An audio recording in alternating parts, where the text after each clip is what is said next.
and the debate on the spending of the Department for Education on special educational needs and disabilities provision. The debate will be led by Robin Walker. Minister, to move the motion formally. I beg to move. The question is as on the order paper. Robin Walker. Thank you very much, Mr Deputy Speaker. I'm grateful to colleagues on the Liaison Committee and the Backbench Business Committee for supporting my application for this debate and to giving it the prominent position it has got today. I want to thank all of those who supported the application and note that it's an unusual subject that brings together the Right Honourable Gentleman for Hayes and Harlington, my Right Honourable Friend for Houghton, Price and Howden, the Honourable Lady for Twickenham and the Honourable Gentleman for Strangford. Not all of them can be here today, but I know that each has passionately supported the case for more and better targeted investment to support children with special needs. I warmly welcome the Honourable Lady for Wellingborough to her chamber today, and I have to say I think it's greatly to her credit that she has chosen to make her maiden speech on this subject. I look forward to hearing it. Mr Deputy Speaker, I make no apology that the subject for this debate is not new ground for the House. I know that there have been many debates on the importance of SEND over the last few years, green papers, a command paper, and the excellent backbench business debate under the auspices of my Right Honourable Friend for Houghton, Price and Howden, which was so well subscribed. It's no surprise to me that we see today's debate is similarly well supported across the chamber. I don't intend to repeat all the arguments in that previous debate, and I know 30 members spoke in it, but I hope the Minister will take them all as read for his response. In my casework as MP for Worcester and in the evidence I've seen as Chair of the Education Select Committee, there is a consistent trend of schools of every phase and variety struggling to meet a rising level of SEND need, of families struggling to get the needs of their children properly met and supported, and of children with SEN too often being home educated, not as a result of genuine elective home education, but as a result of their parents feeling there is no other way in which their needs can be supported. We have heard this at the Select Committee described as non-elective home education. Happy to give way to the Honourable Gentleman. I'm very grateful to him for giving way, and he's making a really important debate that he's managed to secure here. One of the things that's really strongly coming across to me in Derbyshire is that one of the big problems is the lack of capacity within the local authority to actually do the assessment. So there's many schools that are supporting parents and their special needs children, but are unable to, for months and even years, to get that assessment. How big an issue does he think local authority resources are in all this?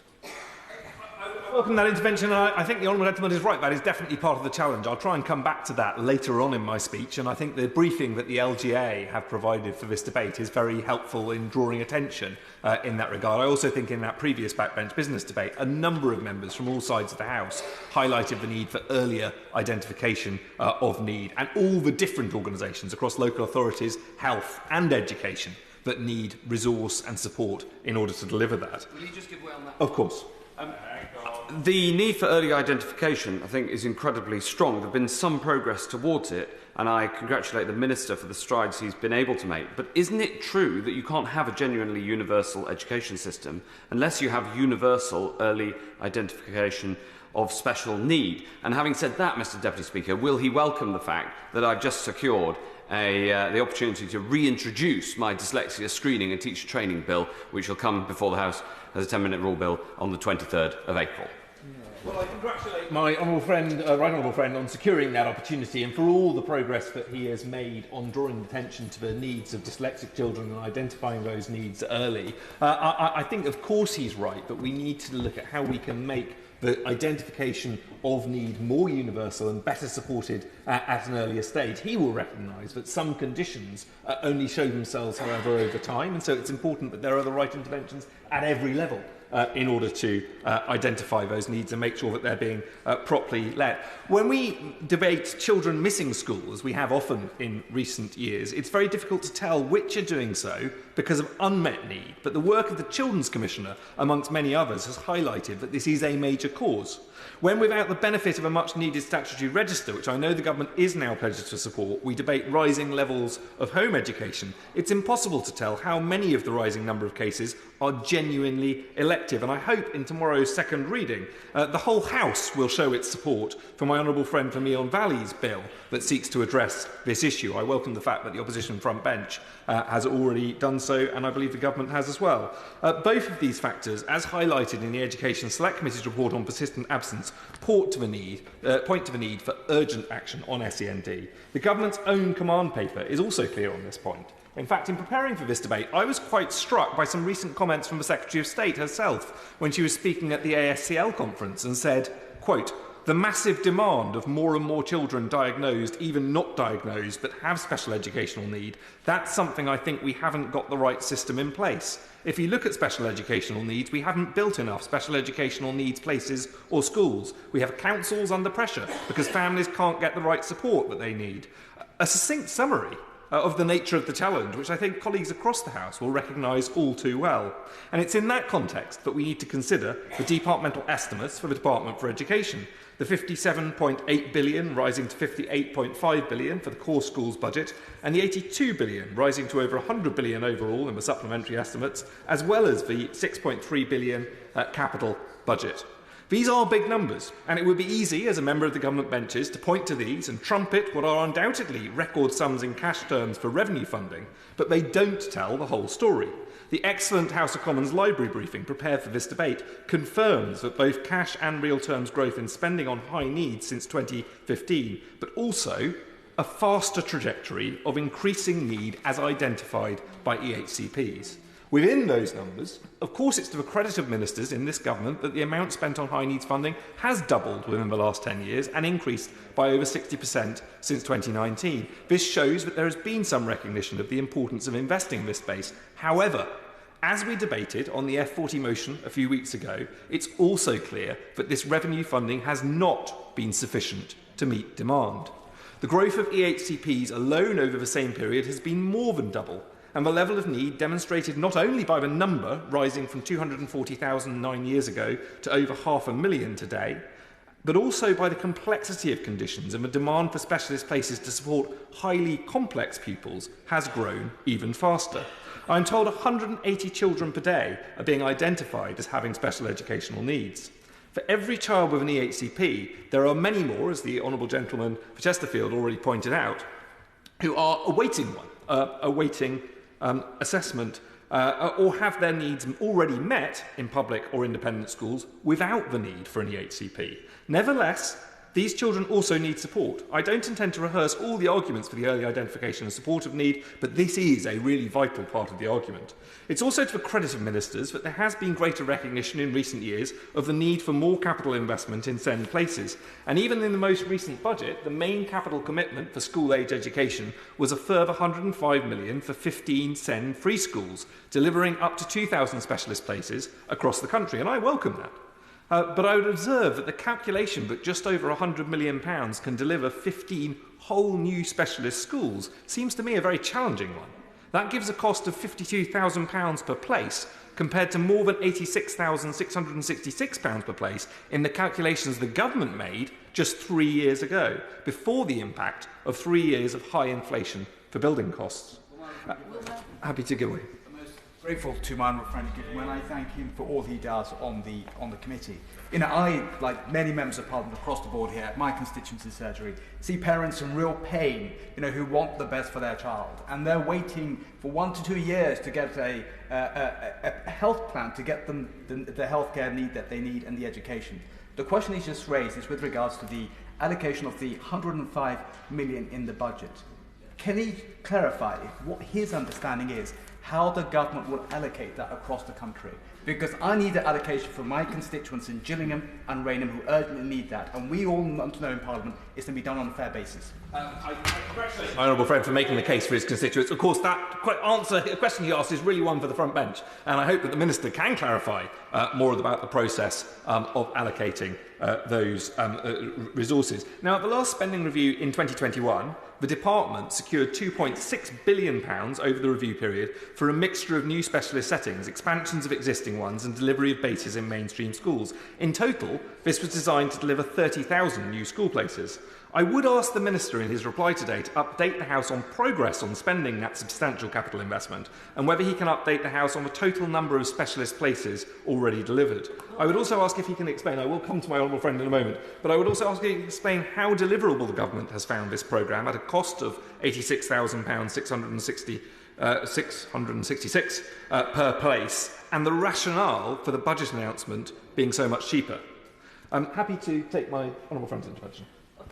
I'd like to thank my honourable friend for giving way and to thank him for his exceptional work in this area. And I know he shares my passion for the new Malvern-based autism-free school, which will benefit children across Worcestershire and more widely. And can he update the House on how he sees progress on delivering that new free school? Well, I'm very grateful to my honourable friend both for her intervention and also for the campaigning she has done to secure those vitally needed places in South Worcestershire, which I hope will benefit my constituents as well as hers. I want to see more places delivered for autistic students in Worcestershire as swiftly as possible. And I know that that's being done through a combination of the provision that she has quite rightly championed and campaigned for in her own provision, through a new base in my own constituency in a mainstream school which the County Council are commissioning, and through the provision which has recently been created for an AP school in the north of the county. There is some welcome progress there, but as I will touch on later, I still don't feel it's been quite enough to meet need. I do also have some concerns, looking back on that £2.6 billion, about the progress of this much-needed capital investment. Careful examination of the supplementary estimates for the department reveals a £300 million transfer from capital to the revenue budget. I would ask for reassurance that none of this has come out of the £2.6 billion originally targeted for investment in SEND. If any has, can the Minister tell us how much? Can the Minister provide figures for how many places have been commissioned in each of the three categories set out in the 2021 spending review, and how many more are in the pipeline? I know from long experience, as well as my work on the Select Committee, that the DfE has routinely underspent its allocated capital, but at a time when the need for SEND placements is so high, and we also have the urgent challenge of RAC affecting many mainstream and specialist schools, I would hope they're protecting the precious investments that ministers, including me and my honourable friend for Colchester, fought very hard to secure. I, of course, give way to my honourable friend. I'm grateful to my honourable friend for giving way and for securing this debate and for his work on this subject. We're welcoming in Cheadle a new £17 million SEND provision being opened at the end of this year, at the beginning of September. 133 places will be provided there. And teachers are also telling me, and head teachers that I talk to, that within their establishments, within their schools, they want more resource-based provision too, which may involve capital investment. Going along with that as well, we've got the problems that have been mentioned previously about securing the educational healthcare plan. Does my honourable friend agree with me? But all of these issues need to be addressed if we're going to really get the right future for our children. Yes, is a short answer, and I think she sums up some of the challenges very, very neatly there. I do want to come to some of the recommendations of the Select Committee before touching a little bit more detail on the local picture in my part of the world. Both during my time as chair and under my predecessor, now the Minister for Skills at the department, the Education Committee has held a number of sessions on SEND and the implementation of the 2014 reforms. The committee concluded in 2019, before my time, that the 2014 reforms were the right ones in principle, but, quote, implementation had been badly hampered, notably by administration and funding, which at the time it called wholly inadequate. It called for a more rigorous framework for local authorities, a direct line of appeal to parents and schools to the Department of Education, powers for local government and the Social Care Ombudsman to investigate school complaints, and development of more employment and training opportunities for post-16 for people with SEND. The government pointed to its Green Paper and towards the Command Paper, which was finally published 2 years later in response, but only the first and last of those four recommendations, I feel, have been fully addressed within that. More recently, we've held sessions and published correspondence from both my honourable friend on the front bench today and his predecessor, in which the question of funding for SEND and delays in processing funding have been repeatedly raised. I'm very grateful for the correspondence in which ministers have unequivocally confirmed there is no push from the government to ration or limit EHCP numbers. But I note that in his letter of October last year, my honourable friend on the front bench stated that in-year funding delays occur due to insufficient planning from local authorities. Can he update the House on what steps he is taking to address this and to ensure that every local authority has the resource and the support it needs to plan properly in this space? We know that the vast majority of local authorities have high needs deficits, and these have been growing rather than shrinking in recent years. I have no doubt my honourable friend will talk about the valuable work the department supports through the safety valve and delivering better value programmes, but the fact that these programmes themselves are constantly growing, as is the cumulative deficit of local authorities, should surely make the case for why more funding is needed. At some stage, we have to acknowledge that producing ever more help to manage the level of deficits isn't a sustainable solution, and that investment is required to clear or remove them. The high needs deficits are now compounded by the fact that the same local authorities have rapidly growing deficits in children's social care and transport, which limit their potential to cross-subsidise. In its Send an AP improvement plan, the government promised to introduce a new national framework of banding and price tariffs for high needs funding, with more details to follow later in 2023. I'm not aware that this has been published, but my local specialist schools tell me that while the total level of high needs funding has seen some much needed increases and underlying per pupil funding has risen in real terms, the banding for specific conditions have not seen an inflationary increase for over a decade. Given the rising costs of employing teaching assistants to support complex needs, surely that needs to be reviewed. At every level of education, my committee has made recommendations about SEND and encouraged the department to do more to support SEND children and their families. In our childcare report, we recommended the government amend the early years foundation stage framework to ensure that more staff involved in a child's care should receive mandatory training in identifying and managing types of SEND. The government rejected that proposal, but stated newly revised Level 3 early years educator qualification criteria for Level 3 qualifications alongside Level 2 criteria now includes standalone criteria on SEND identification and practice. They also made some welcome announcements about support for early years SENCOs and have partially accepted our recommendation to expand family hubs, though to be clear, I believe they can and should go further. In our report on persistent absence, as absence rates are significantly higher for pupils with SEND, the committee recommended that government should prioritise resources for early identification of need, inclusion and assessment in mainstream schools to ensure they can adequately support pupils with SEND. We recommended making attendance in specialist schools a key metric of success, recognising the support that having children in a setting provides to families and the developmental benefits to the child. The committee also recommended the government ensure that pupils with SEND are only placed in alternative provision for a limited time and as a way to address issues affecting their attendance in mainstream schools. DfE should discourage their use to manage behaviour. The Department for Education responded that it's working with 32 local authorities and testing approaches in schools to improve early identification of SEND-related conditions. Additionally, it is testing an early language support for every child pilot, jointly funded with NHS England, to see speech and language professionals based in early years and primary schools to spot early delays in development and take swift, appropriate action. Pilots are great, but we need that support everywhere in the country. In our recent report on Ofsted's work with schools, we heard that lack of expertise among inspectors was seen by specialist schools as a particular problem. The report recommended Ofsted ensure that the lead inspector always has expertise in the relevant type of school, and in larger teams, a majority of members of the team have the relevant expertise. We recommended that factors such as the number of students from disadvantaged groups and those with SEND should be clearly described and visible in Ofsted reports, something we hope will be reiterated to both the incoming HMCI and the government through his Big Listen, which was launched last week. Evidence to our careers inquiry suggested that pupils with SEND are not receiving adequate careers advice and guidance, and highlighted that these pupils face additional barriers and need extra support to access the same level of careers education and opportunities as their peers. The committee recommended the department should set out steps it intends to take to ensure all SENCOs are fully trained and working with career leaders or with a school or college. We've welcomed the increase in and focus on supported internships and apprenticeships targeted at SEND pupils, but in our post-16 qualifications report we highlighted that too many SEND pupils are being held back by the focus on GCSE Grade 4 for English and Maths as a gateway to progression. We've also agreed in principle to look into the government's changes to disabled students' allowance and ensure that the consolidation of this system doesn't lead to a reduction of opportunities for SEND students to progress and sustain higher education.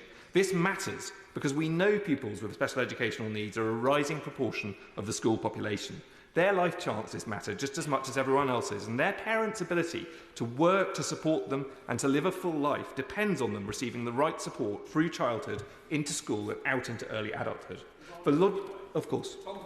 my honourable friend agree that it's not just right and it's not just good for the individuals in question and their families. It's not just morally the right thing to do, but it's actually massively good for wider society because it unlocks the potential of neurodivergent individuals who are amongst the most creative and gifted in the country. Friend puts it perfectly, and I wholeheartedly agree with him. The logic behind the government's very welcome increase in investment in childcare, which I have strongly supported, applies just as much, if not more so, when it comes to supporting children with SEND. There are benefits to the life chances of the individual and to the family who support them if we get this right. I've lost count of the number of highly educated parents. I won't, because I need to make some progress, if that's all right. But I've lost count of the number of highly educated parents who have felt that they need to give up work to support their children. An increase in the departmental estimate to support SEND children would, I believe, repay itself in the future earnings of parents of children with SEND, as well as in helping to meet the government's very worthy aspiration of halving the disability employment gap and ensuring work pays for future generations. I should acknowledge some welcome progress locally.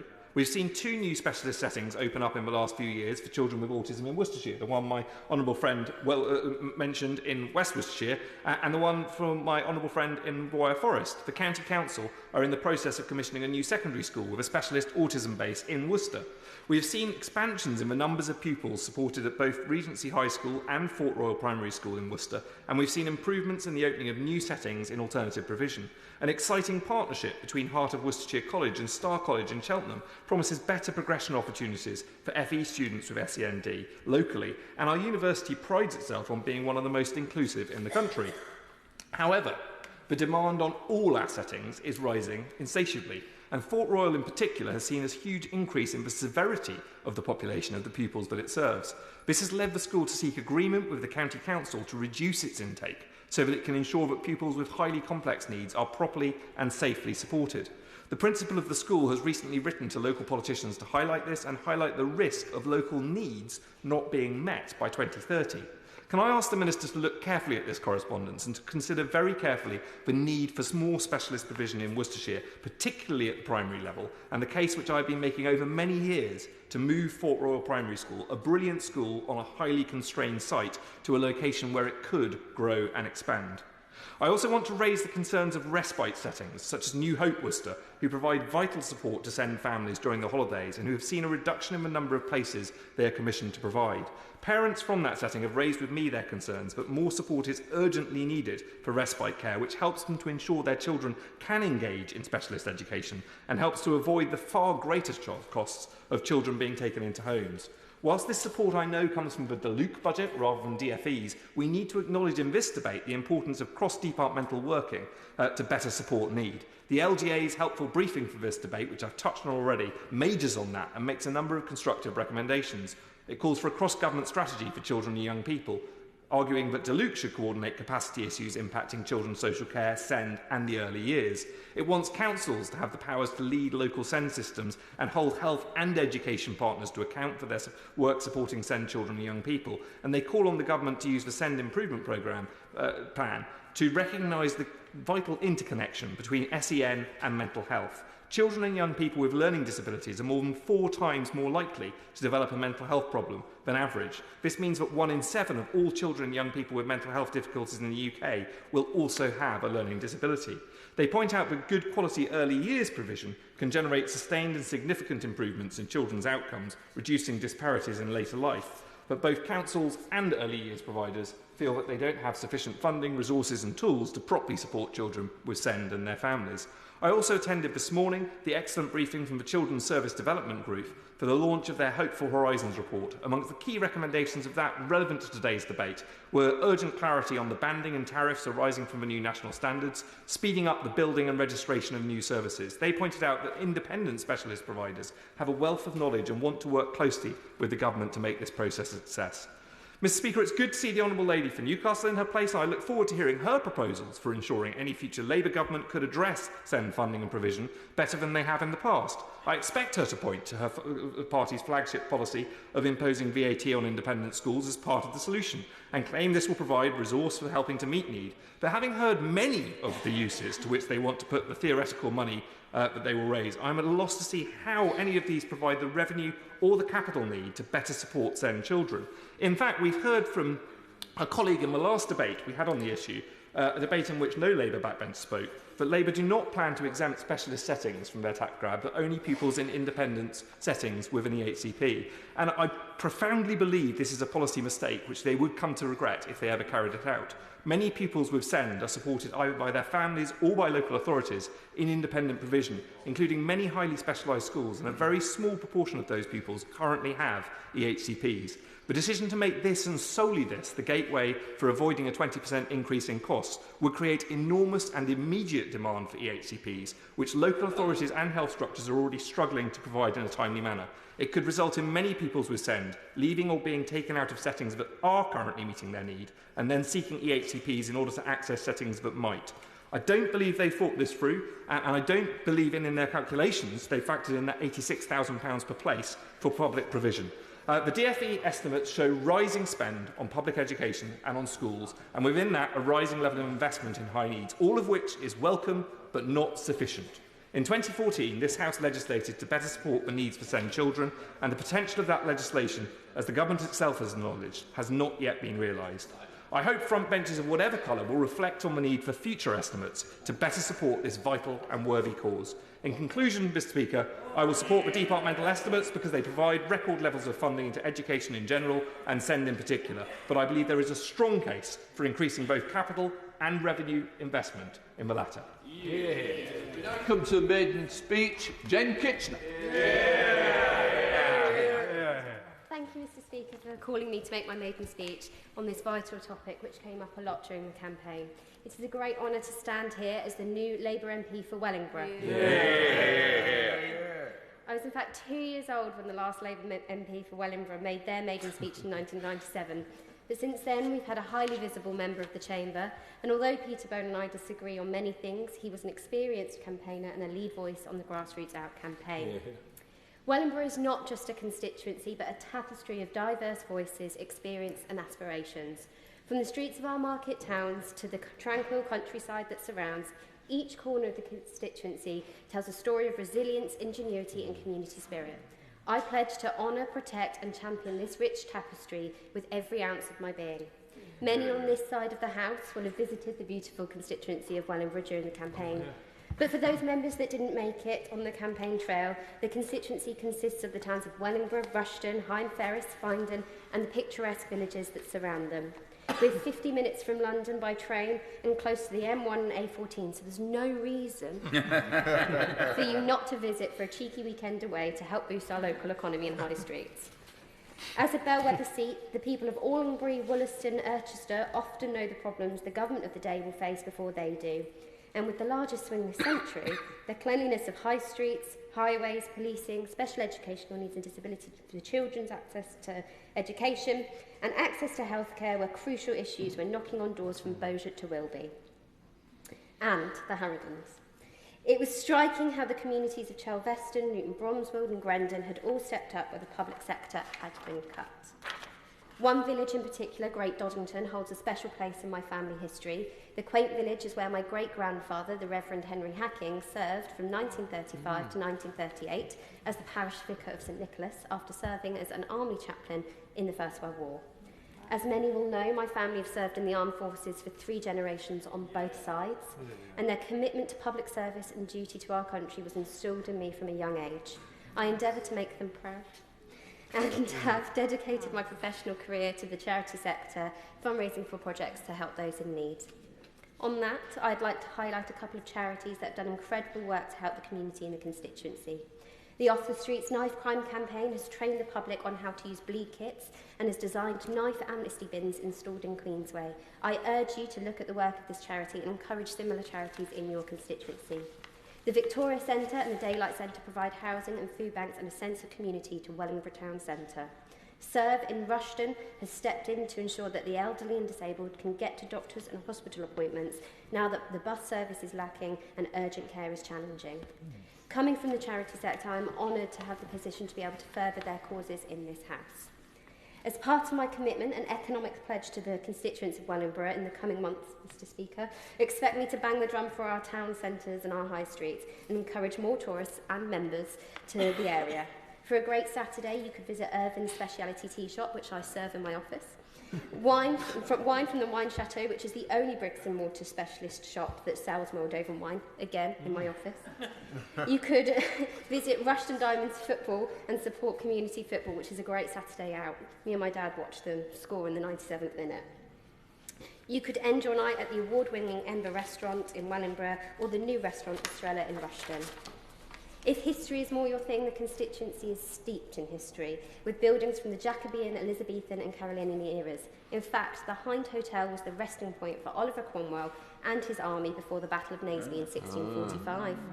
Higham Ferris Town Charter is from 1251, and the town has a charming farmers market on a Saturday and a Sunday in the historic town square opposite the English heritage site of Chicheley College. The natural landscape of the constituency is breathtaking, based within the Nen Valley, or Neen if you're from Cambridgeshire. The constituency hosts an internationally renowned Wendell Walk, which you can participate in this May, and I hope to see many of you with walking boots on, and as a bonus attraction, my pugs will do a small section of it too. Thank you again, Mr. Speaker, for allowing me to make my maiden speech, especially on this vital topic, and basically to launch the Visit Wellingborough campaign. I'm honoured for the opportunity and will give way to the estimates debate. Thank you.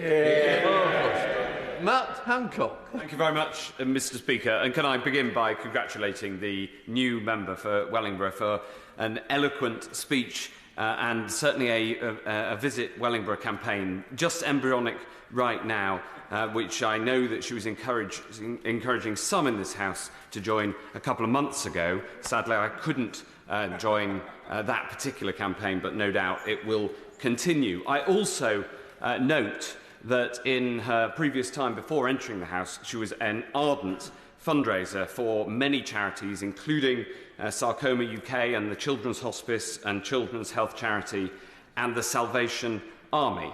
And I'm delighted that she's taken such an early interest in special educational needs as a subject very close to my heart. I, in fact, have just launched a charity, the Accessible Learning Foundation, to champion early identification of neurodivergent conditions, and maybe in the short time that we will overlap in this House, she can teach me something about charity fundraising. I say short time, of course, because I am leaving, not just because... I'll leave it hanging. But it was an excellent maiden speech. It was powerful and strong and clear, and didn't go on nearly as long as the chair of the select committees. And in acting in that way, she will win many friends right across this House, and I congratulate her. This is an important debate, Mr. Speaker. It is vital that we have stronger provision for special educational needs. I do acknowledge and I appreciate the work that the Minister has done on this and that the progress that the Government has made. The Chair of the Select Committee is quite right to say that some of the promise of the 2014 Act, which is at the cornerstone of the legislative framework, has been delivered on, but certainly not all of it. My particular focus is on the need for that early identification. And the argument is this: if you can identify special educational needs and neurodiverse conditions early, you can get the support in early, and that is better value for the taxpayer as well as self-evidently better for the individuals.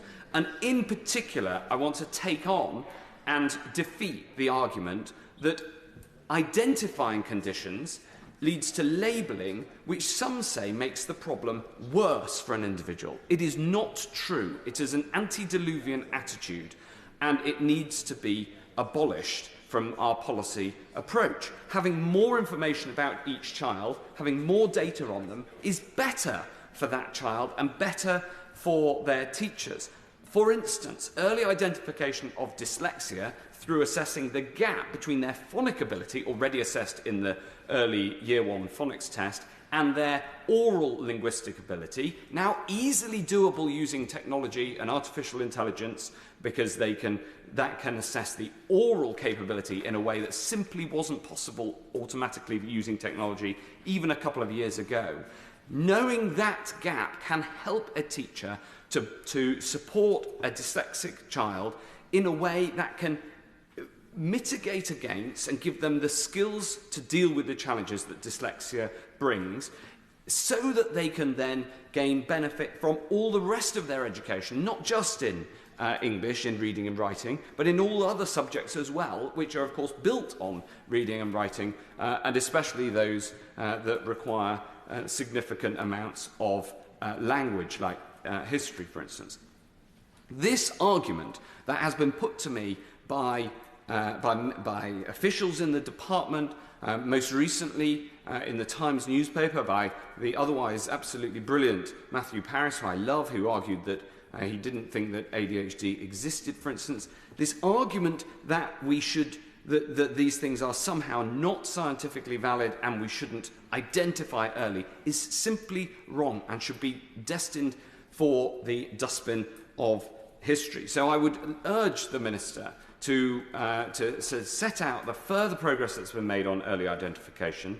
Pilots are good, some schools are doing great work, but what we need in a universal education service is universal early identification of neurodivergent conditions, and then the support that comes with that. I also welcome the fact that the Minister recently said that there is no rationing on education and healthcare plans. This is important because some people worry that because EHCPs are expensive to deliver against, therefore there's somehow an attempt to limit who gets them.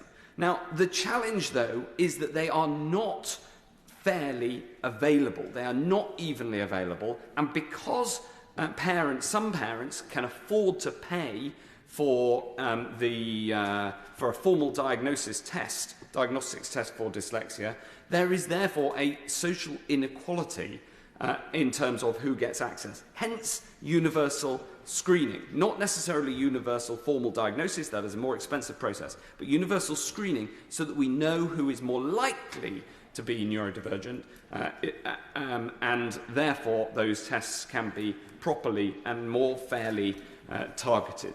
There are now proven, cost-effective early years interventions that we know work. They don't take up much time. The time that they do take up is more than well spent in being able to target better support. They are available online, and this needs to become a universal standard across primary schools in England.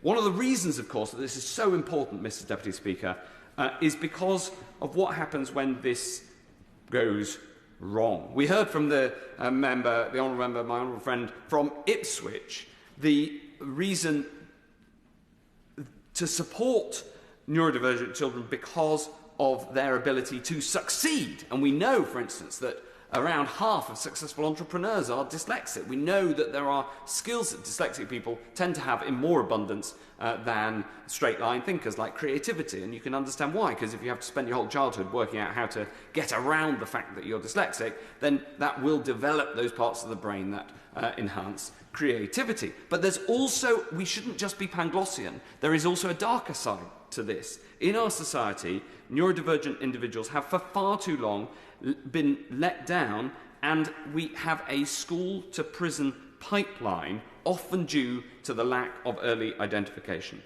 For instance, stats show, these are 2016-17 statistics, and I'd be interested if the Minister has an update, that children identified with special educational needs accounted for 46.7% of all permanent exclusions, despite making up under 15% of the school population. So almost half of those who are excluded from school are identified with special educational needs. Now, in the prison system, yes, of course.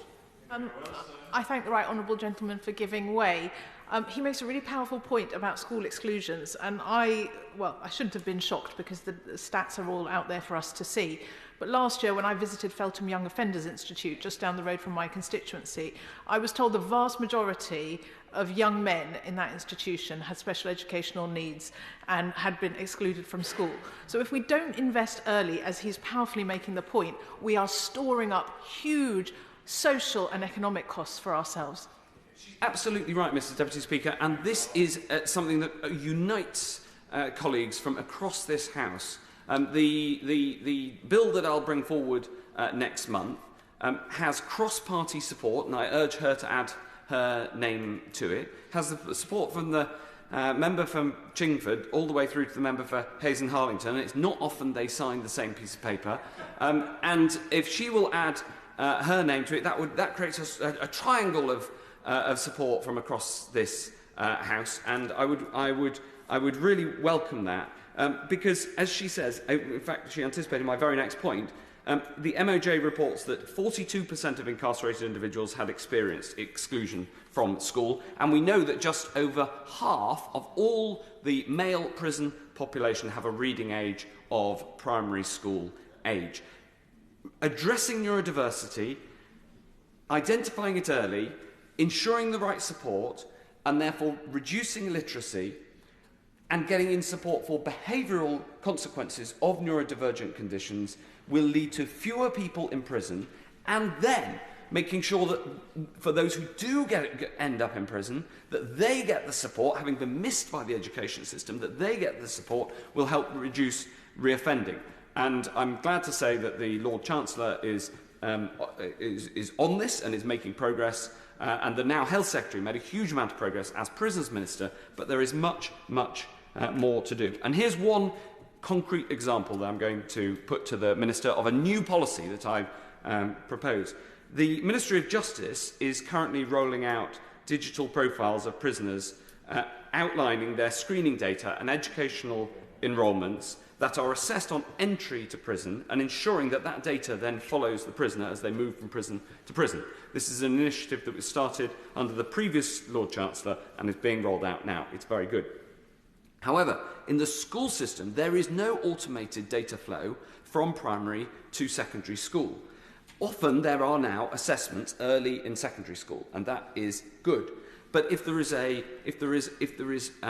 screening data, if there is assessment of individual child need, there is no automated way that such data and the richness of the data that can now be available gets passed through to secondary school, and essentially each child starts from a blank canvas and it all has to be reassessed. Now, of course, we need at the start of secondary school accurate assessment of where that child's up to, but understanding the history as well will be valuable. So I'd ask him to look at what the MOJ has done in terms of data transfer from primary, in their case, normally from initial prison to prison of longer stay, in this case from primary through to secondary school. And I give way to the Chair of the Select Committee. Very grateful to my honourable friend giving that. I mean, it strikes me what he's suggesting in terms of some passport of information from primary has much wider applications, and one of the things I've often observed in my work on the Education Committee is problems where, for instance, primary schools build people's abilities up in one language and then transfer to a secondary school who teach a completely different one.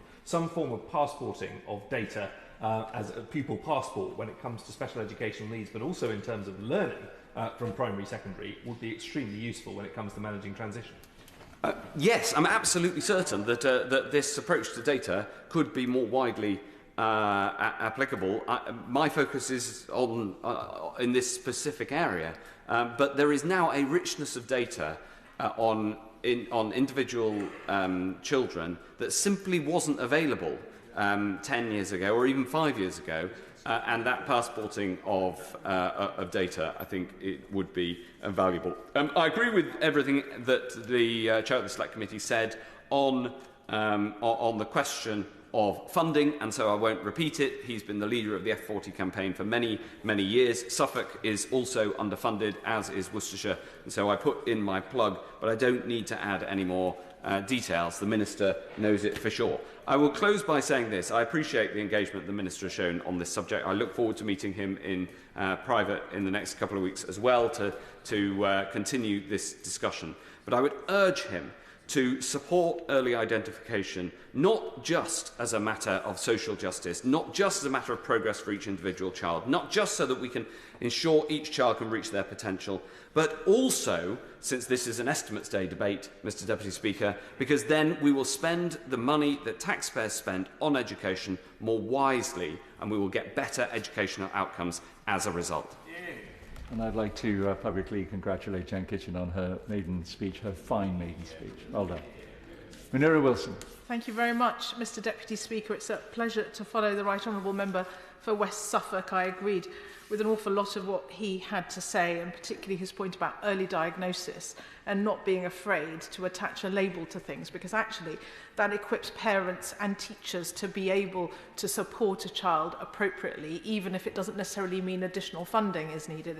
It's about making sure that we all have the right tools in our armoury to support a child. And can I congratulate the new member, the Honourable Member for Wellingborough, on her maiden speech today, and I look forward to seeing her around, hopefully for many more months and years to come.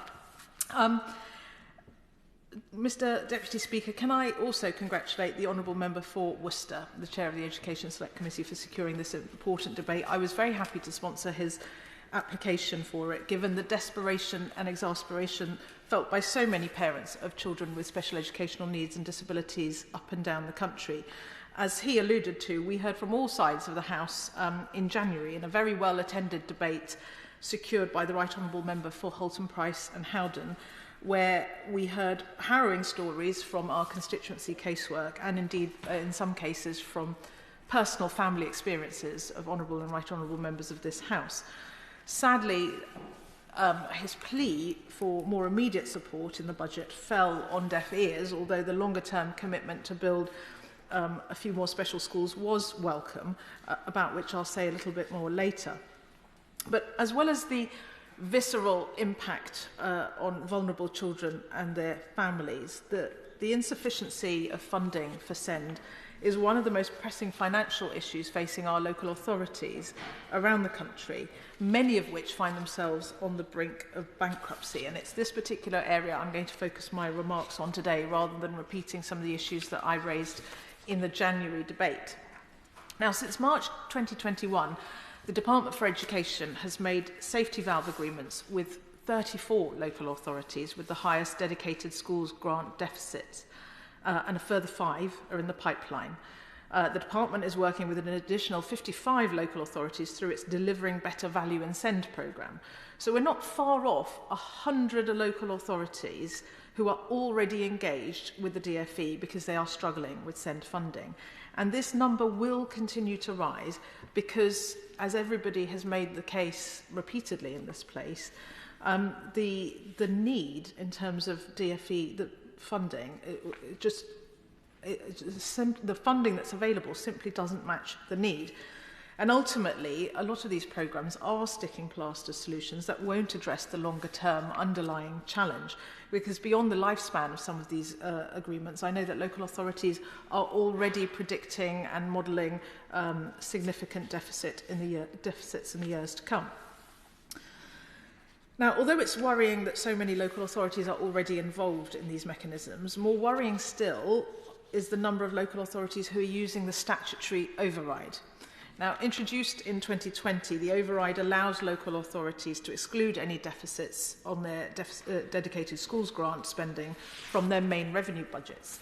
In effect, it's allowing local authorities to proceed with an imbalanced budget without requiring a Section 114 notice. Now, this provision had been due to expire in March 2023, but has now been extended a further 3 years to come to an end in March 2026. Yet there seems little prospect of local authorities being able to manage these deficits down in such a short space of time without a great deal more government support. So are we just waiting for a deluge of Section 114 notices when the statutory override expires? The Levelling Up Housing and Communities Select Committee certainly seems to think so. In its recent report, Financial Distress in Local Authorities, it concluded the government's use of the statutory override and one-off safety valve funding are temporary measures and do not address the underlying mismatch between demand, costs and annual dedicated schools grant funding. The sector faces a cliff edge of Section 114 notices. Excuse me. There's no information on what will happen when the statutory override concludes. Now, a cynic might suggest that this Conservative government, which is quite clearly on its last legs, is happy to kick this thorny issue into the long grass for the next administration to grapple with. So I look forward to hearing the Minister's answer on this problem, which is already keeping many council leaders awake at night, even if he's hoping it's going to be somebody else's problem. And for those local authorities that are in safety valve agreements, is the government keeping its side of the bargain? I've spoken before about the lack of SEND school places and the associated costs this can lead to, from placing children in private equity-backed schools, charging exorbitant fees and ripping off taxpayers, to the additional cost of transporting SEND children, often outside the local area. Now, it's beholden on the government to set up new SEND schools and create new places. And although the government has promised 15 special schools in their budget, as we've already heard, their track record on delivery is poor. And as the Chair of the Select Committee has already pointed out, it's questionable whether the funding announced will meet the promise made. We're told we can expect these schools to open in the next 3 to 4 years. I'll believe it when I see it, frankly, because just last week it was reported that building work on 33 new special schools, which would particularly help children with autism, was seriously delayed. Despite the expectation that they would be up and running by 2026, the DfE response was that they never set that as a target date. Councils are trying to take matters into their own hands, but the government approved fewer than half of the 85 applications from councils to open SEND-free schools in 2022. Local authorities trying to meet the requirements of their safety valve agreements are being significantly hindered in the new SEND places promised by the government if the new SEND places promised by the government are not forthcoming. And the day-to-day impact of these delays on mainstream schools cannot be underestimated. I personally hold a termly call with all the chairs of governing bodies of schools in my constituency. My discussions with those governors and with local head teachers regularly feature SEND, as I'm sure the Minister can imagine. In particular, the massive impact on staff and other pupils, as well as school budgets, of ensuring children with high levels of need who are waiting for an EHCP to come through or desperately searching for a special school place are adequately supported. One local school told me of teaching assistants being bitten, resulting in them quitting, just exacerbating the workforce challenges we know already exist in many of our schools. They were concerned about how to keep other pupils safe and spending a large amount of money trying to support a child who quite clearly shouldn't have been in a mainstream school. And this is money which, once that child does finally get an EHCP and a special school place, they will never be able to claw back. Now, these delays are exacerbated by a desperate shortage of educational psychologists and of speech and language therapists. And I agree with comments that have been made about making sure that we've got those people in place to help support that early identification that's been talked about. These professionals are integral to the system. But addressing that chronic shortage of speech and language therapists and educational psychologists is needed if we are going to provide any sort of timely assessment. Scandalously, one school in my own constituency said that they did have the budget that they wanted to spend on speech and language therapy, but they had to hand the money back because they couldn't find anyone to deliver the support. And it was one of those, you use it or lose it at the end of the financial year. Now, one other final issue that I wanted to raise, which I heard about actually just last week from a Shropshire councillor, and it strikes me as a real anomaly and a waste in the system. And I think this is an issue that ministers could easily address without actually spending more money. I was told if you have some sort of statement of special need which has been issued in one nation of the UK, it cannot be passported to another nation. So, for instance, if a child with an EHCP in England moves across the border to Wales, that EHCP is not recognised, and vice versa. And they're having to join a waiting list to start that process again from scratch. And it's the same in Scotland. And so you can imagine that that will also have an impact on children coming into England who are being reassessed for EHCPs with the statements that they've received in Scotland or Wales not being recognised. At a time when resources are being stretched to breaking point, the lack of passporting is surely nonsense. What help and support a child requires in one nation of the UK is surely the same in the next. So I hope the Minister will take this issue away and look at it and seek to resolve it. Because as always seems to be the case with SEND, it is the children and their families who suffer the most, that they wait forever to get the help and support they need. They often have to fight very hard for their child's rights along the way. I'm afraid this government is letting down children with special educational needs and disability, and I hope that even if the Minister chooses to ignore the opposition benches, ministers will listen to their own backbenchers, given so many members opposite chose to sign a letter to the Chancellor asking for more SEND funding. We all know the statistics, and we know that there's been a huge growth in the number of children with special educational needs, and that does present enormous challenges. I recognise that, both for national and local government. And although those statistics are important, we must never forget behind every single statistic is a child who is directly affected, a child who, like every other, deserves the very best start in life, because every child, no matter their background or needs, can achieve great things. Thank you. Very much. Tom Hunt. Deputy Speaker, it's a great pleasure to speak in this debate today. I'd like to pay tribute to the Honourable Member for Wellingborough. It's always a good thing to make your maiden speech about special educational needs. I did. My maiden speech was about special educational needs as well. It's a critically important issue. It's also like to pay tribute to my honourable friend, member for Worcester, who gave an incredibly long speech, but actually it wasn't unenjoyable. It was comprehensive. I'm not always I mean, I'm dyspraxic and dyslexic, but my attention isn't great, so I often get bored easily. But I think the content was actually really, really good, and you covered virtually.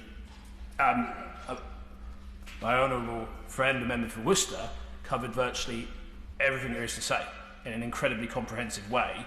In fact, some points that I was looking to make that I thought were going to be innovative have now been covered by the chair of the Select Committee, because he was so on top of the ball.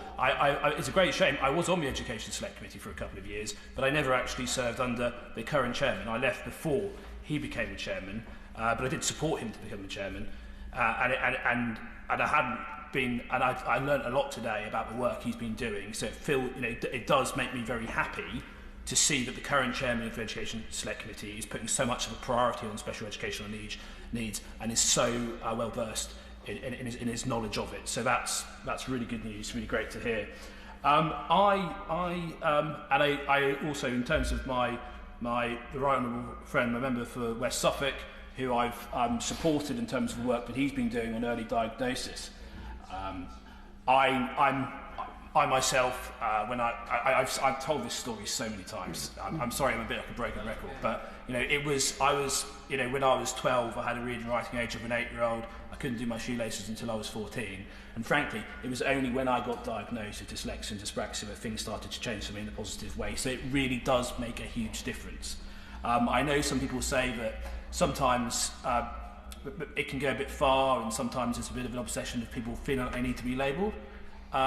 Maybe in the minority of cases that may be an issue, but I think in a vast majority of cases, people need to know, they deserve to know what it is they've got if they're neurodivergent, because other people can better understand them, they can better understand themselves, and actually those things that may be real challenges can actually over time, throughout the course of their life, become assets. Certainly, if somebody turned up with a magic wand today and said, Tom, I could wave a magic wand and you'd no longer have dyspraxia and dyslexia, I'd say don't wave the magic wand, because I want to have dyslexia and dyspraxia. It presents me with a number of challenges. Last week, 2 weeks ago, some people try and say that I use it as an excuse for things where I should be a bit more on top of things. 2 weeks ago, I left my phone in the back of the cab, lost the phone.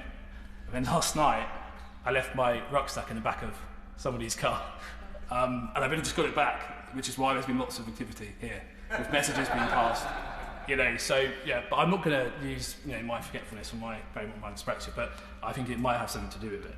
But so I did sign. So my right honourable friend, member for Houghton, Price and Howden, I think it is. Yeah, that's it. Yeah. I haven't had a phone to check his constituency online because he's here. So I've had to sort of get some advice from colleagues about the name of my right honourable friend's constituency, but I think I've got it. You've just missed my excuse for not knowing it. But I'll talk through the chair from now on. Sorry. But I think it's. I was very pleased to sign that letter, because I know that there are significant funding issues on this. And I sat and I watched the budget, and I do welcome the fact there is some additional funding, but honestly, do I feel like it is the game-changing moment we need on SEND funding? The answer to that question is no. And I think pretty much everyone sees special educational needs as being a very important issue. It's not a very important issue. It's a critical issue. It is one of the most important issues that links in with so many other things. And we need to see that big picture. We need to see how getting SEND right relates to tackling crime. We need to see how getting SEND right links to entrepreneurialism. We need to see how getting SEND right helps us deal with providing mental health services. These connections, these links, must be seen to truly understand how important it is. It can't be seen in isolation alone. And of course, my right honourable friend, the member for West Suffolk, knows that in Suffolk, sadly, we've had a failing SEND system. I've got to a stage where, and particularly sort of over the last year, literally probably 50 to 60% of my surgery appointments are now with parents who are fighting to get the support their children need. About over 50% of my surgery appointments at the moment are about SEND. Yep. And probably about 20% are about mental health. And some of those individuals, or individuals whose loved ones, are struggling, often crippled by mental health problems. It is not disconnected from the fact that they haven't got the support they need because they're neurodivergent. Earlier this week, I met with the Norfolk and Suffolk Mental Health Trust, again, an organisation that has been in special measures for a very long period of time. And we heard some tragic stories from campaigners whose loved ones are no longer with us because they were failed. And I, in particular, I remember hearing from one lady who wasn't my constituent, but she was explaining how her son, who is no longer with us, had dyspraxia, dyslexia, and autism. And that did link in profoundly, not getting the support. If you're not understood, if you feel like you're not understood, sometimes you might not even understand yourself fully in the world around you. You can understand how it can breed deep upset and anguish. So the two things are linked. In terms of the, we do have, over the course since 2019 in Ipswich, we've had 2 new special schools, the Sir Bobby Robson School and the Woodbridge Road Academy. And each of them provides about, up to around 50 places. But I remember speaking to the head teacher of the Bobby Robson School, and already they're taking a few more people than they planned to. There just aren't enough places, even with those 2 new special schools. It's great for those who get in. It's been transformative. It's turned some of their lives around. But for every young person who gets a place, there are a number who can't get a place. And of course, part of this needs to be about the mainstream. EHCP plans aren't for everyone, they're not appropriate for everyone. So you've got to get that support in as well. And of course, we need to have more SEND specialists, but we also need to have general teachers having a much higher knowledge of all different types of neurodiversity. And actually, and that's one of the things I will want to probe with the Minister at some point, because I know that in the SEND review there was a commitment in the early, I think in the initial teacher training, to put a higher amount. But when I visit schools in my constituency, I make a point of trying to find the best newly qualified teachers, and I always make a point of talking to them.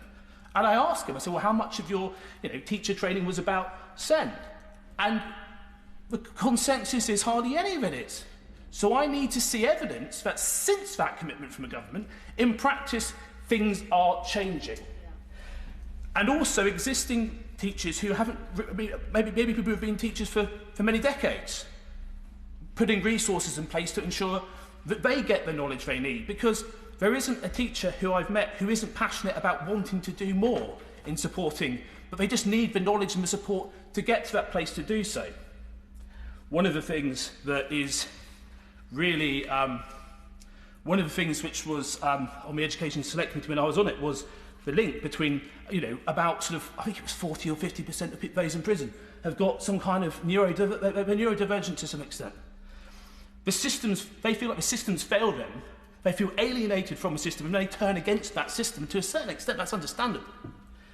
And one of the good things that we've done is my understanding is that another minister whose constituency I'm trying to remember, but I couldn't because my phone wasn't here. He's now a minister in the Department for Education, and he was a minister, Damien Hines, yes, he was, he committed to putting a neurodiversity manager in each prison, because before that point, I think there was only enough neurodiversity managers to cover 4 prisons. So that was a really good change. But ultimately, though, we've got to get to that game-changing moment when it comes to funding, because Suffolk Send, yes, there's lots of things Suffolk County Council could have done better and should do better when it comes to Send. But I do have sympathy with the fact that in Suffolk we are particularly badly funded. And of course, we've met with the Minister about that. We understand that it's apparently narrowing. But how can I explain? How is it defensible for me to explain to parents in my constituency why their children who are neurodivergent are worth less than children who are neurodivergent, not just in London, we've come used to that kind of disparity, but in Norfolk and Essex, it's extraordinary. I can't defend that. I don't want people who are neurodivergent in those areas to get any less investment. I want them to get all the investment in the world, but I just want young people in Ipswich and Suffolk who are neurodivergent to get that support as well. Why does this matter? And I raised, I'm concluding now. I raised it in an intervention earlier. And because this is a debate about the budget, you know, I won't just make the argument about why this is morally the right thing to do, but it is, even taking the bean counters approach, the Treasury view, investing in Send, having that game-changing moment when it comes to funding Send, is good for the taxpayer. It unleashes the talent and the ability of so many people who think differently. I'm just in the process of setting up the all-party parliamentary group for neurodiversity and defence, because you know, it's difficult. You know, the soldier first principle is difficult for many neurodiverse people who actually think differently. And when it comes to cyber, we really need them. But I actually, this might surprise people, but I briefly flirted actually with joining the Royal Navy as an officer. It might surprise some people I did. But I went to the opening day, and you know, 6 of us got together, and it was like, here's a barrel, you've got to tie loads of knots and get it over this imaginary shark-infested water to the island. And at the time, I think I was probably 25, I felt like I was 11 or 12 again. I felt thick again. I felt like people were looking at me like I was stupid. So we've got to do this. I know that the Minister, I served on the Education Select Committee with him, and I know that he's in this place because of education. I know that he's in this place because of his passion for education, and I know that he gets Send. So I want to help the Minister. I want to help him make the case for why this is of monumental importance and why it's so game-changing. Thank you very much, Mr Deputy Speaker. Thank you very much. James Sunderland. Mr Deputy Speaker, it's an enormous pleasure to follow the member for Ipswich for his typically powerful and forthright speech. I also want to commend the member for Worcester for bringing the debate this afternoon, and of course the member for Wellingborough for her maiden speech, for which a massive well done. It's not an easy thing to do, I know. Mr Deputy Speaker, I've been a pretty robust champion for Sen for some time, and I've spoken at length in the House. So I don't want to detain the House for too long this afternoon, but there are some important points that I wish to raise, particularly with the Minister in his place. The backdrop at the moment for Sen across the UK is getting ever better. And we know that the government in March 23 last year published its Send an alternative revision plan. Why is that important? It's important because it commits a huge increase in funding for education across the UK and for Send in particular, with investment increasing by more than 60% compared with 2019-2020 to over £10.5 billion a year by 2024-25. That's a huge increase of money, and we know beyond a doubt that this is the highest funding ever for education in the UK. I was also pleased that as part of that plan, we've got a new leadership level SENCO, NVQ, which is really important, professional qualification. We've got expanded training for staff, ranging from up to 5,000 early years educational needs coordinators to 400 educational psychologists. And in Bracknell Forest, quite excitingly, there is a proposal being mooted at the moment in conjunction with Bracknell and Wokingham College for a pilot to be run for recruiting and training additional teaching assistants, particularly those who may be focused on special educational needs. As the Minister knows, the review last year identified 3 key challenges.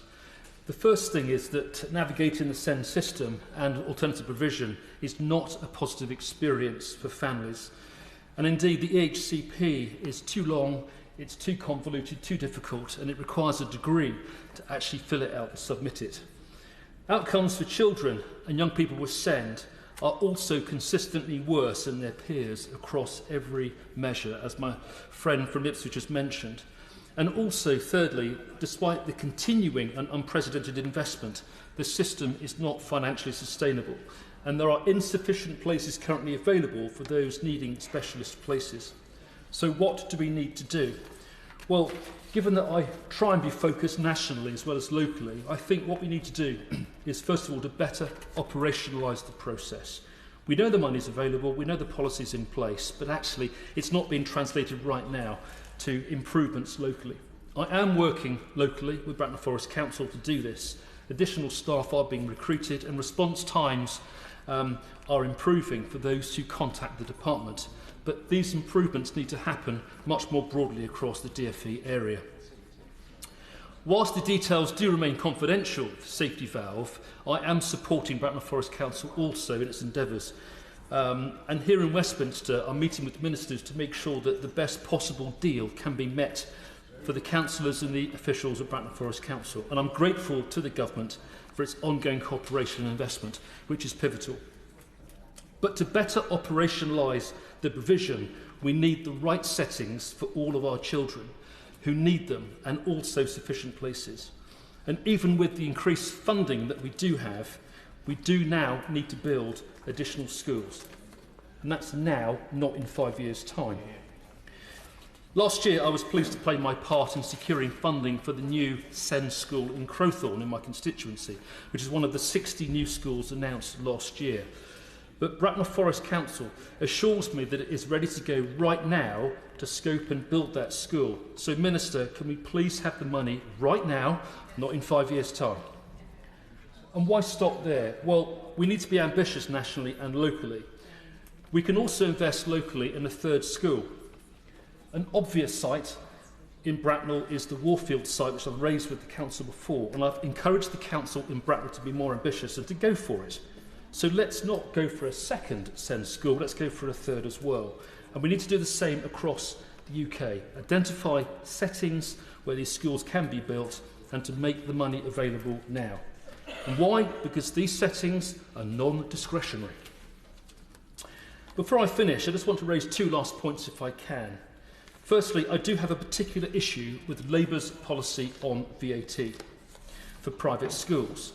Well, why is that important? Well, first of all, aside from the huge impact on parents who choose, and it's about choice, to educate their kids privately for good reason, this policy will have an adverse effect upon service families and also those with children with special needs. We must therefore be careful what we wish for. And lastly, whilst I absolutely welcome the huge progress being made on SEN right across the UK, it does need operationalising both locally and nationally. It's about results and outcomes, not about policy and money. So with the Minister in his place, I would urge him, please, to wave his magic wand on this one. We now come to the wind-ups. Catherine McKinnell. Thank you, Mr Deputy Speaker, and I thank the Honourable Member for Worcester and Chair of the Select Committee for securing this important debate today, and also commend him for the work that he does as Select Committee Chair. I also want to pay tribute to those who work with and support children with special educational needs and or disabilities across the country: teachers, teaching assistants, support staff, speech and language therapists, occupational therapists, mental health professionals, and many, many more work tirelessly every day to ensure children with SEND have the best possible education. I'm also very grateful for members who have contributed to today's debate. But I must pay particular tribute to my honourable friend, the member for Wellingborough, and it really is to her credit that she has chosen today's debate to make her maiden speech and to really be that powerful voice for some of the most vulnerable children and most challenged families in her community. She is clearly a very powerful advocate for her communities, and if they vote her back in again at the general election, they will also hopefully have a Labour government with whom the Honourable Lady can work to truly deliver on her Visit Wellingborough campaign. Since the passage of the Children and Family Act in 2014, the number of requests for EHC plans has risen year on year, doubling between 2016 and 2022, with a further 7% rise in 2022 when 66,706 new plans were issued. Almost 400,000 school pupils are now supported through an EHC plan, whilst a further 1.2 million children are receiving support without a plan. Yet it's clear from today's debate that the system of support for children with SEND is failing too many children and their families. Parents and carers are being forced into expensive and lengthy battles to access the support they need throughout their children's time in school. In 2022, more than half of EHC plans were issued after the 20-week target. Increasingly, families are turning to the tribunal process, with a 24% increase in cases last year to secure a plan or appeal the detail of their child's plan. An overwhelming 98% of cases were won by parents and carers last year. So not only is this process draining for families, it's also expensive for the taxpayer. Research by the Disabled Children's Partnership found that lost cases cost councils and courts £60 million in 2021-22. And we mustn't forget the families who don't even make it to tribunal and whose children's needs are then left unmet. These unacceptable delays are heartbreaking for families who face years of stress and anxiety whilst their child is unable to access the education they're entitled to. More than a third of children with SEND were persistently absent from school in autumn and spring term last year, and although some of this is related to the need for medical appointments, much of the absence is due to the lack of tailored provision for a child's needs. Children with SEND have one of the largest attainment gaps when compared to their peers. A child with an EHCP is on average 28 months behind their peers at the end of primary school. The gap only grows throughout school to a staggering 3.5 years, 40 months by the time they leave. We only get one childhood, and delayed support will embed lifelong inequalities and create barriers to the opportunities that children can then pursue later in life. The crisis in SEND support is also having a devastating impact on local authority finances, as honourable members have touched on today. Increasing numbers of councils are issuing Section 114 notices, effectively declaring bankruptcy, with many citing the impact of increasing SEND and home-to-school transport costs as reasons. This is not something any council would take lightly, and councillors and officers across the country are working really hard to balance the books. And I'm sure the Minister may want to blame specific councils for these issues, but the sheer number of local authorities on the brink from administrations of all political parties cannot be dismissed. Reforming the SEND system is vital not only for the individual children and their families, but also for ensuring that the wider services at local government across the country itself is sustainable.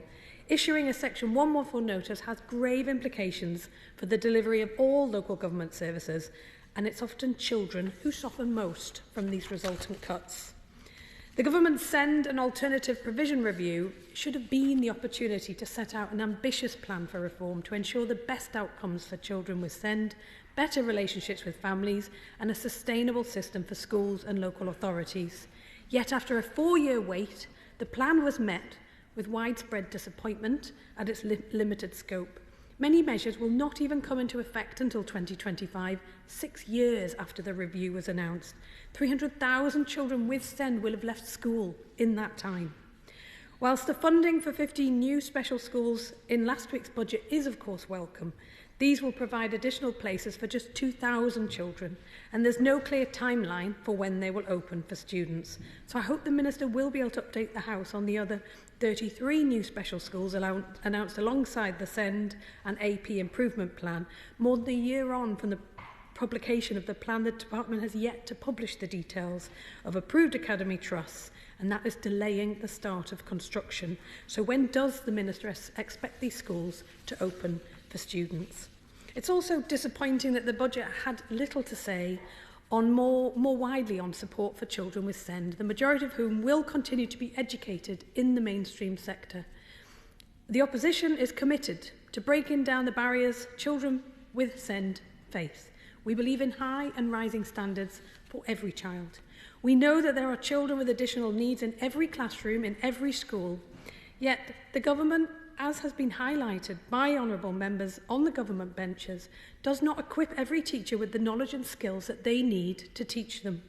Labour would look at every aspect of teacher training, the undergraduate curriculum, early career framework and career change routes, and will introduce an entitlement to annual CPD, which we'd expect in many instances to be used to boost SEND expertise. As part of Labour's planned reforms to Ofsted inspection, moving away from the use of single-word judgments will ensure schools are inspected on their inclusivity and that parents of children with SEND have access to clear information about their child's school. Children are increasingly starting school without foundational language and communication skills that they need to take part in their education. We're committed to improving speech and language support and will equip every school with funding to deliver evidence-based early language interventions, such as the Nuffield Early Language Intervention. More than 280,000 children were receiving SEND support last year for their social, emotional and mental health, whilst many children with mental ill health were out of school entirely. The need for mental health support has soared in recent years. Alongside urgent access to action to address the unacceptably high waiting times for CAM support, we'll embed professional mental health support in every school and deliver open access youth mental health hubs in every community.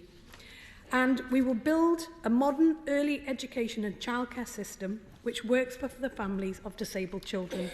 The early identification of needs is absolutely vital in providing the intervention in the years most important to a child's development. Last year, Quorum found that just 18% of local authorities had sufficient places for disabled children. So can the Minister confirm that there will be sufficient places for disabled children ahead of the expansion of entitlements in April? Children and families deserve so much better than government sticking plaster solutions. We will work with parents and carers, schools, local authorities to rebuild the support children with SEND rely on and deliver the change needed to ensure every child can thrive at school. For 14 years, the government has failed children and families. As Labour in government has always done, we will put children first again. Minister. Thank you very much, Mr Deputy Speaker. I want to begin by thanking my honourable friend, the member for Worcester, for opening this important debate. I know how important it is to him that our investment in education gives children and young people the very best start in life, and his work on these issues, both as Chair of the Education Select Committee but as an excellent former schools minister, is well recognised across this House. I too would like to pay tribute to all of the staff and all of the parents doing all they can to support children with special educational needs. Before I turn to the substance of the debate, can I say what an excellent maiden speech the member for Wellingborough gave? It's nice to have somebody else from the charity sector join the House. She did a great advert for visiting Wellingborough, and specifically her office, where she seems to keep all of Wellingborough's best products. She said she would like to make her family proud. I've no doubt she's already done that and will continue to do so a great deal more in the coming years. This government is making a record investment in education, with total schools revenue funding reaching over £60.7 billion this coming year. That is the highest level in history in real terms per pupil.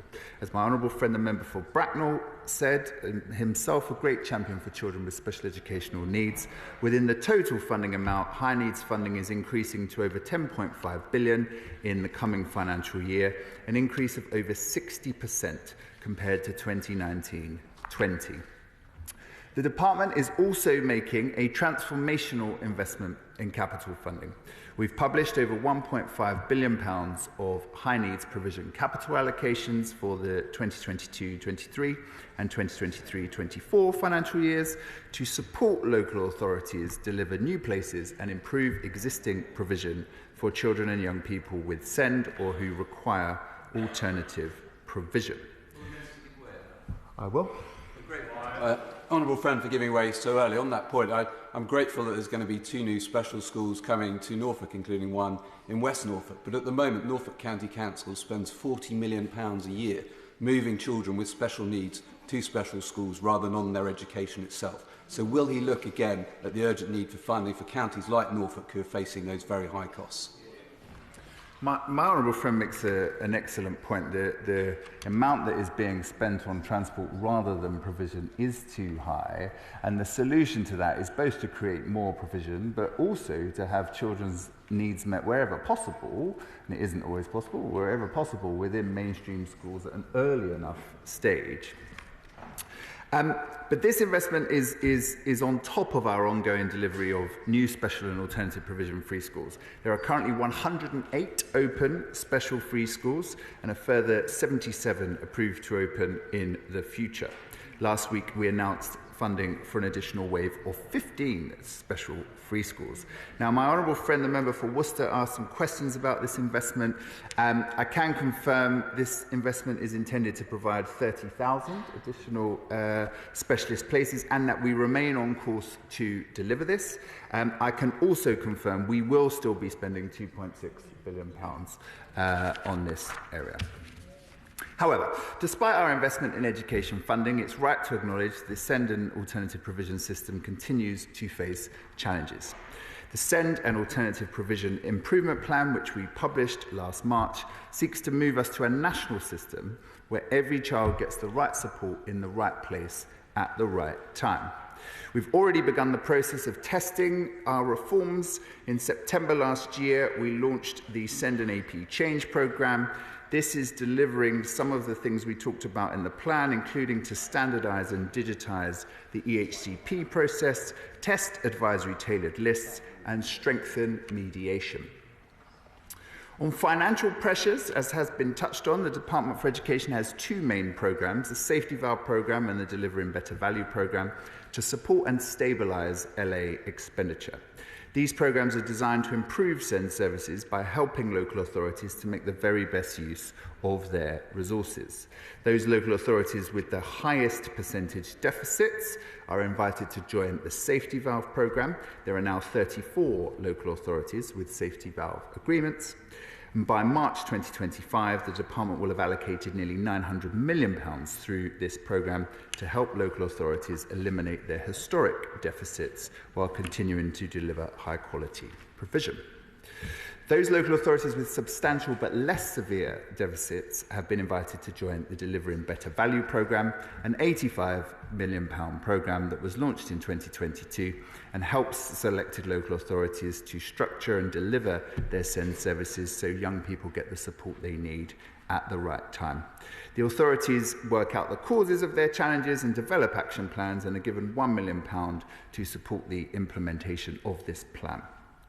We've published some of the learnings and insights from the programme so far and will continue to find and share examples of good practice in local areas, in part to address my honourable friend, the Chair of the Education Select Committee's question about helping local authorities to plan appropriately. Turning to other areas of funding to support children with special educational needs, on educational psychologists, we're investing £21 million to train 400 more by September 2024. We're investing £18 million between 2022 and 2025 to double the capacity of our supported internships programme. We have a new programme called PINS, which is a £13 million investment that will deploy specialists from both health and education workforces to train more than 1,600 mainstream primary schools to better meet the needs of children with autism and other neurodiverse needs. And there's plenty more I can get to, but I do want to get to some of the questions I had. So let me, just before I do that, say, as the Right Honourable Member for West Suffolk, no longer in his place, said, we know that effective early intervention can reduce the impact that a special educational need or disability may have, and I commend him on his continued campaigning in this area. And on childcare, we're working with every local authority to ensure they have the places available for all children as part of our childcare rollout. The member for Worcester asked me to review the correspondence relating to the location of Fort Royal. I give him that commitment. The Right Honourable Member for West Suffolk asked me to look at what the Ministry of Justice has done on passporting information. I will do this. On exclusions, we don't recognise the figures that he quoted, but the proportion of children with special educational needs within the exclusion figures has been falling, but is still too high. The member for Twickenham asked about EHCP passporting between home nations. We would expect English local authorities to accept the evidence that they've been given, but I will discuss this further with the team. My honourable friend for Ipswich has been a consistent champion for children with special educational needs since we arrived, and both served on the Education Committee together. On teacher training, we recently reviewed the frameworks for teacher training, and there is now significantly more content on supporting with children with special educational needs, but I'm very happy to have a further discussion with him separately. I will. Pleased to hear that. I'd be really interested to perhaps with the chair of the select committee, maybe a few others, to actually sit down with you and interrogate that and understand that in more detail. Thank you very much. I'd be very happy to meet with them. I'd be very happy to meet with both my honourable friends on that point. There's then the question of what the Labour Party would do differently to what we are doing, and I didn't hear anything that the Labour Party would do differently. The only thing we know that they will do differently is charge families with a child at a special school having their special needs met an additional 20% on the cost of that place, which can often be a huge struggle for families to meet the cost of that place in the first place. And yet Labour will add 20% to it on the spurious grounds that otherwise, and I quote, any school could claim it's a special school. Now, that seems to me a particularly poor way of making education policy, not that there is much from the Labour Party. And I wonder how many Labour MPs, when they sit with constituents in their surgery appointments, tell those parents that they will hike their fees by 20%. I suspect not many, but every parent in the country deserves to know that. Mr Deputy Speaker, does the Minister agree that this is ultimately about choice? It should be about the parents having a choice where to send their children to school for good reason without being fiscally penalised for doing so. And also, of course, does he agree that by imposing VAT on school fees, it will massively overload the state school system because of the number of parents who may not be able to afford to send their kids to private school and therefore send them to state school? So disagree this policy is complete nonsense. Minister. I think my honourable friend makes some important points, and the honest truth is I just don't think the Labour Party thought it through. I think they thought I thought it was ideology, that it would please a particular wing of the party, and they didn't think through the fact that it would hammer families with a child in special school, trying to get those needs met with an additional 20%. And we will see what those families think about that policy. I'm about to finish. I'm about to conclude, but if it's very quick. There's actually no more reason to give way then.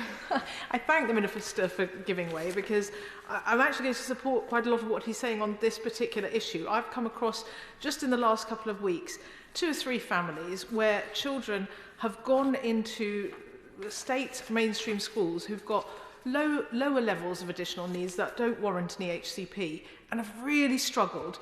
And those families have told me that we've scrimped and saved to be able to get our child better support in a mainstream but smaller, more nurturing private school, or in one case had inherited a little bit of money from a parent that she was then able to invest. She said, and that mother said to me, so many children won't have that opportunity, but yet we shouldn't be penalising those parents who want to make that choice to be able to support their children with special needs, and that's why Liberal Democrats will also be opposing the VAT on private school fees. Yeah.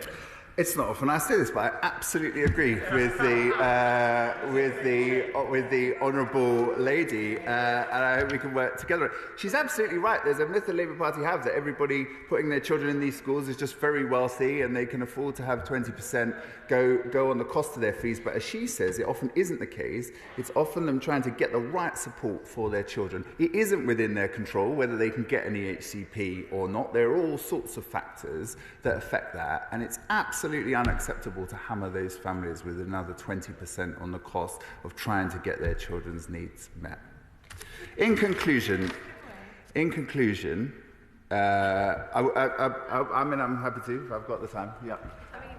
At the risk of focusing on an issue that distracts from the fact that we need to invest in mainstream education to ensure all of the issues that have been outlined in this debate, ensure that investment in special educational needs provision within mainstream education and the teacher training requirements that the Institute for Fiscal Studies has determined would bring in £1.3 billion to invest in these areas to ensure that the 93% of children in the state sector get the support that they need that currently this government is failing them on. Well, I agree with the Honourable Lady that it's a distraction. The policy is a distraction from Labour having no plan for any area of education. Not schools, not apprenticeships, not universities, not childcare. No plan in any area whatsoever. And it is a distraction, and they haven't thought through the consequences of it. In conclusion, Mr Deputy Speaker, our investment in special educational needs is a key part of this government's mission to set all children and young people up for success. I'm proud that this government is providing record levels of investment, and I look forward to continuing to work with the members in this House as we strive to make the special educational needs system the very best it can be. I commend this estimate to the House.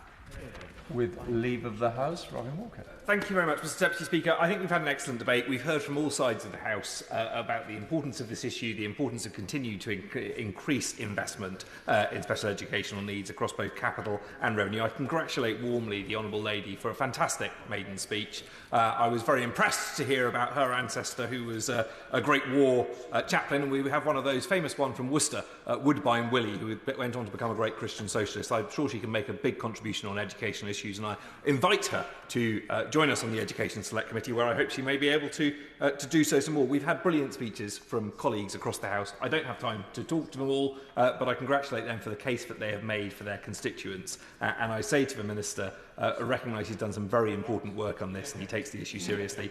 Keep it up. Help us to help you to make the case for Treasury to make sure that these estimates continue to increase. Order. The question necessary to dispose of the motion stands over until 5 p.m. under Standing Order number 54.